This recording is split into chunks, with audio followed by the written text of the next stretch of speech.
कभी सोचा है मुस्लिम एम्पायर्स जो कभी 3 कॉन्टिनेंट्स पर हुकूमत करती थीं, वो धीरे धीरे कमज़ोर कैसे हो गईं? खिलाफत का निज़ाम जो एक वक्त में यूनिटी की निशानी था, वो ख़त्म कैसे हुआ? और क्या जो हमें बताया जाता है वो पूरा सच है?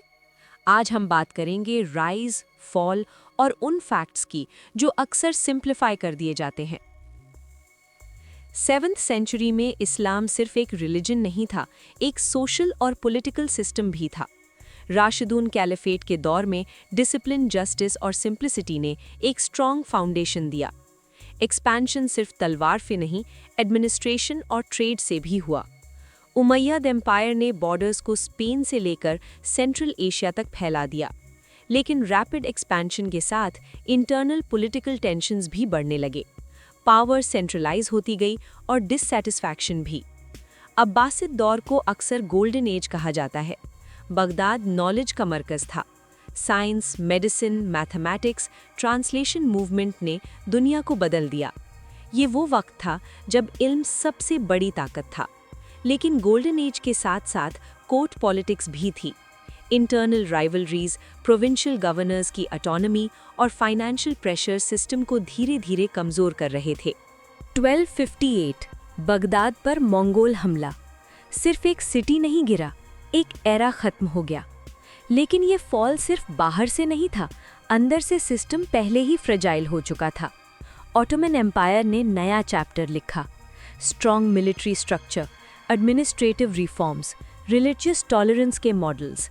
कॉन्स्टेंटिनोपल का फॉल 1453 में सिंबॉलिक टर्निंग पॉइंट था। 16th सेंचुरी में ऑटोमन्स वर्ल्ड पावर थे। सुलेमान द मैग्निफिसेंट का दौर लॉ और स्ट्रक्चर का दौर था। लेकिन पावर का पीक अक्सर स्टेबिलिटी का सिग्नल नहीं होता। डिक्लाइन एक दिन में नहीं आता। इकोनॉमिक रूट्स शिफ्ट हुए, यूरोप इंडस्ट्रियलाइज होने लगा, मिलिट्री टेक्नोलॉजी चेंज हुई और एम्पायर अडेप्टेशन में स्लो हो गया। Janissary corruption, succession conflicts, court intrigues. History में अक्सर एक्सटर्नल एनिमीज़ को ब्लेम किया जाता है, लेकिन इंटरनल वीकनेस ज़्यादा डेंजरस होती है। 18th और 19th सेंचुरी में यूरोपियन कॉलोनियल पावर्स ने इन्फ्लुएंस बढ़ाया। Loans, trade treaties, political interference, soft control शुरू हो चुका था।